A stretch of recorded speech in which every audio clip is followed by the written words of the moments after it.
سلام دعنا هبلنا تخطاتلتي أقسماويان مراخة بحفاش AMN نزي ساعات تتسنادو زيناتات انه فلما غندي ندبتاتينا قجل حوحات نجاق ماي كينات يدال الليلو ودب سمرت بتنتان انريو زعبايو أب تقراي سرعات البونتن بمسار حيز ترقف وانجلاتن يفتم كمزلو بوليس أفليتو أب تقراي داقماي بوليتيكاوي مكففال أقاتيمو وشمت هرمز نكلهم مركبات النقدي كيف تخينو نايزيو من كالوتن زرزر كسعبيو سرناي مكتتال سغاي تمزابلت بخبيد كونتات يغطل كمزلو تفليتو أب كتم عبي عداب زركب معقوب تمزابلتي بزقات أما برتوع نفاسن زنابن 4 شوعاتن مرح تسدرا حدميتن 4 حدن زاخلو استنفاس متلل عالبو خوينوم صلال سبيل محبرسب معراب تقراي كمزقلتو تشعات ميازيا كدتشن 18 عام بزقات أما حدقا زناب حدملو بلوكن شوعات توسخت كينداتاتن حاويسو بات مخنيات معناو مسعبو أب كبيد كونتات كمزركبو تقليتو بات مخنيات 4 شوعاتن مرح تسدرا حدميتن 4 حدن زاخلو استنفاس متلل عالبو بمخان أب بادرو مريت وديقوم كمزركبو بمقلات نبراتتوم سدرا بيتات ملو بملو كمزعناو تحبيرو اتوم تمزابلتي أب تام عقوبيتوم زنبرة وحد قلبون بزناب تبلاشو نزخفة تميتن سقاين زتقالعو مخانم حبيرو بتزامادي أب مغالة 7 كاري معقوب تمزابلت زركبو وقنات نحموش عمتات أب زقلقل كيندا كوينوم مس مقرراب كرامات تزاميدو أب كبيد كونتات كم زركبو قليزوم أب تقراي أب زوان نتمزابلت زحبر بعال سلطان بزي مهلاو شاقلوتهم وسيخو هتانات النوتاتن أرقاويانن أب كبيد حالن قطميت زركبو انتخون هتاونتي دقوم بدلل تناتتاللو زلوهم تقامنا مرر مقصالو ترديوم سقردوب ممارت يوم جيروم يبتاتنو كم زلو تقليزو بتزامادي تشعات ميازيا كلتشن 18 وتمرت أب وردا كلتو لعلو طابي حيلو قشت مينيتا تلعال أوالعون زعنان نكبابي حد ساعتن 4 دقيقان ساعات زتان حنفاسن بردن زحاوس حيال زناب زاقيد أب ود 10 عامت هتان نايموت حدقا أقاتيمو اتي أب مقرراب زلو كرامات نتوم كاب مربتهم تمزابيلهم أب زتفلالي معقوبتات زركبو وقنات كبير سقات كوينو كم زركب تفليتو أب تقراي سرعات البونتن بمسار حيز ترقف وانجلاتن يفتم كمزلو بوليس أفليتو أب كتما وقرو بزقات أمام فنجار نتاقوي هو 3 سبات تغسيلو زبالة بوليس أب وردا قلادما زي حقاو زور دك سباتن بتشكركرت زترقفو زرفان مغطالهم أفليتو أب تقراي زغطل سرعات البونت أب محبرسب سقات زفتر خوينو تشعت ميازيا كلتشن 18 عام مفنجار نتاقي أب كتما وقرو بزقات أما حدقا أب لعل 3 سباتن نبرتن قدعت بتحو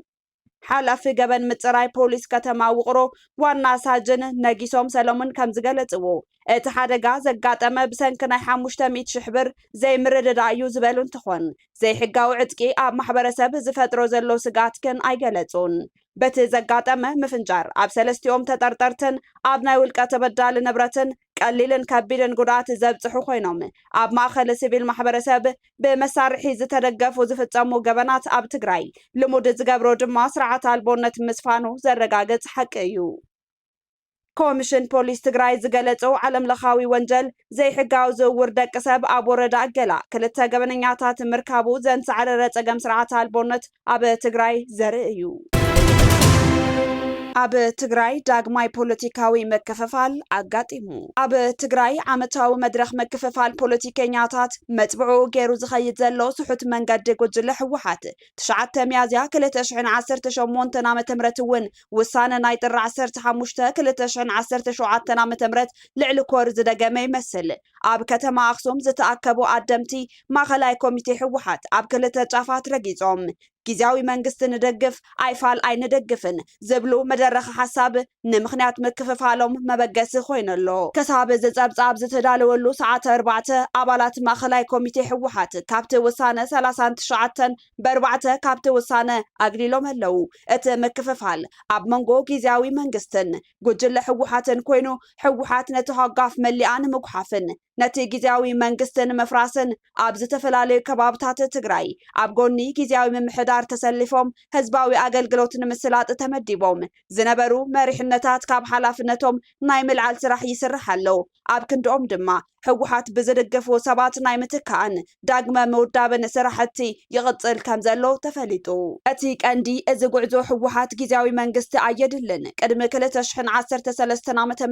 ናብ ዝነበሮ ናይ ምምሕዳር ስልጣን ኢና ንምለስ ዝብል መርገጽ ዘለዎም ኮይኖም ብኻልእ ገጽ ድማ ጊዜያዊ መንግስቲ ትግራይ ናይ ህዝቢ መዋጽኦ እዩ ዘይተጸንቀቐ ናይ ሰላም ተስፋ እዩ ሕርያና ምስ ዝብሉ ተጋሩ ሰፊሕ ኣፈላላይ ኣጋጢሙ ይርከብ ነዚ ኣብ ትግራይ ዘሎ ህልው ኩነታት ናይ ሓይል ኣሰላልፋ ከየስዕብ ዓብይ ስከፍታ ፈጢሩ ኣሎ ፕሬዝዳንት ታደሰ ወረደ 9 ሚያዝያ 2018 ዓ.ም ከህብዎ ዝሓሰቡ መግለጽ ምስራዞም ነቲ ኣብ ከተማ ኣክሱም ንሶም ዘይሳተፍሉ ማእኸላይ ኮሚቴ ዝተወሰነ ውሳነ ፈትሾም ከቅርቦ ብምሕሳብ ምዃኑ ብዙሓት ይገልጹ ኣብቲ ናይ ኣክሱም ኣኼባ ፕሬዝዳንት ታደሰ ወረደ ክርከቡ ተነጊርዎም እኳ እንተነበረ ግን ኣይተረኸቡን እዚ ድማ ኣብ ጉጅለ ሕወሓት ካባና ሙሉእ ብሙሉእ ተነፂሉ እዩ ዝብል ስምዒት ፈጢሩ ምስ ፕሬዝዳንት ታደሰ ወረደ ጥቡቅ ርክብ ኣለዎም ዝተባሃሉ ሓለፍቲ ሰራዊት ከም ኮሎኔል ተወልደ ገብረትንሳኤ ናብቲ ኣኼባ ከይርከብ ብምግባር ናይ ሓይል ኣሰላልፋታት መንገዲ ዝሓዘ ዝመስል ኣካይዳ ሕወሓት ኣብ ህዝቢ ከቢድ ስጋት ፈጢሩሎ እቲ ኣብ ከተማ ኣክሱም ዝተሳለጠ ኣኼባ ካውንስል መኸተ ትግራይ ኣባላት ማእኸላይ ኮሚቴን ኣርማ ኣዘዝትን ብኣርማ ኣዘዝቲ ደረጃን ልዕሊኡን ዝኾኑ ኣመራርሓ ሰራዊት ዝተሳተፍሉ ኮይኑ ነቲ ውሳነ ዘይቕበሉ ሰባት ናይ ምፍርራሕ ስልቲ ብዕምቆት ክስርሓሉ መልእኽቲ ተመሓላሊፉ ኣብ ማሕበረሰብ ዘሎ ስምዒት እዞም ፖለቲካዊ ኣሰላልፋታት ኣብ ትግራይ ክንርኢን ተፈቲና ጊዜያዊ መንግስቲ ምፍራስ ማለት ህዝቢ ኩናት እምበር ሰላም ኣየድልየካን ኩናት እምበር ድርድር ኣየድልየካን ማለት ከም ምዃኑ እናተገለጸ እዩ ማሕበረሰብ ትግራይ ኣብቲ ብመስዋዕቱ ዝኸተሞ ውዕሊ ፕሪቶርያ ከም ዝኣመንን ዝተጣየሸ ጊዜያዊ መንግስቲ ከም ዘደገፈን ብማሕበራዊ መራኸብታት ኮነ ዕለታዊ ስጋኣታቱ ኣብ ዝገልጸሉ ዕላላት እናተደመጸ እዩ ጊዜያዊ መንግስቲ ትግራይ ናይ ህዝቢ ትግራይ እምበር ናይ ሕወሓት ኣይኮነን ሕወሓት እተፍርሶ ጊዜያዊ መንግስቲ የብላን እቲ ክቕጽል ተወሲኑሉ ዘሎ ጊዜያዊ መንግስቲ ትግራይ ንሕወሓት ኣይምልከትን ዝብሉ ዘንተመጎት እውን እናልዕለ ዝርከብ ዛዕባ ኮይነሎ ኣብዚ እዋን ጊዜያዊ መንግስቲ ትግራይ ተሪር ስጉምቲ ክወስድ ከም ዘለዎ ዝግለጽ ዘሎ ኮይኑ ህዝቢ ኣብ ጎኑ ኮይኑ ካብ ናይ ኩናት ውሳነ ሕወሓት ክርሕቕ ምስ ዝደልዩ ውሳነ ማእኸላይ ኮሚቴ ዝተቃወሙ ኣካላት ክኾን ዝተፈላለዩ ለባዋታት እናቐረቡ እዮም ኣብ መንጎ ኤርትራን ኢትዮጵያን በሪ ባሕሪ ዘንቀሎ ወጥሪ ቀፂሉ ማዕከናት ዜና ዓለም ኣብ መንጎ ኤርትራን ኢትዮጵያን ዝቕጽል ዘሎ ወጥሪ ድሕሪ እቲ ምሕዝነታዊ ጽንታ ኣብ ልዕሊ ህዝቢ ትግራይ መፈጻመን ተኸቲሉ ብጸቕጢ ማሕበረሰብ ዓለምን ጥንኩር ቃልሲ ህዝብን ዝተኸተመ ብውዕሊ ፕሪቶርያ ዝተኸለፈ ባህጊ ምሉእ ጽንታ ስርዓት ሻዕብያ ኣብ ትግራይ ርክብ ምስ ስርዓት ኣብይ ኣሕመድ ከብቅዕ ገይርዎ እዩ ኢትዮጵያ ቅድሚ ዓመታት ጀሚራ የድልየኒ እዩ ትብሎ በሪ ባሕሪ ንምርካብ ውሽጣዊ ፕሮፓጋንዳ እናቐጸለት ድሕሪ ምጽናሕ ኣብዚ እዋን ናብ ስጉምታዊ ካይዳ ክሰጋገር ዝተመጣጠረ ኣንፈት ሒዛ ትርከብ ነዚ ድማ ቀዳማይ ሚኒስተር ኢትዮጵያ 15 ሚያዝያ 2018 ዓ.ም ዝተዛረብዎ ኣናእሽቱ ሃገራት ወሰንቲ መስመራት ባሕሪ ንምሕላው ዘይኽእላ ብምዃነን ከም ኢትዮጵያ ዝኣመሰላ ዓቕሚ ዘለዎን ሃገራት ክሳተፋይ ዘለዎን ምባሎም ተኸቲሉ ኤርትራ ነዚ መብርሂ ናይ ኩናት ተኹታኽ እዩ ክትብል ገሊጻቶ ብምቕጻል መራሕቲ ኢትዮጵያ ዝደጋግምዎ ዘለው ምጉት ኣፍ ደገ ባሕሪ ዘይሕጋውን ቀውሲ ዝፈጥርን እዩ ክትብል ኤርትራ ተቃውማ ገሊጻ ሚኒስትሪ ዜና ኤርትራ ኣይተ የማነ ገብረ መስቀል 9 ሚያዝያ 2018 ዓ.ም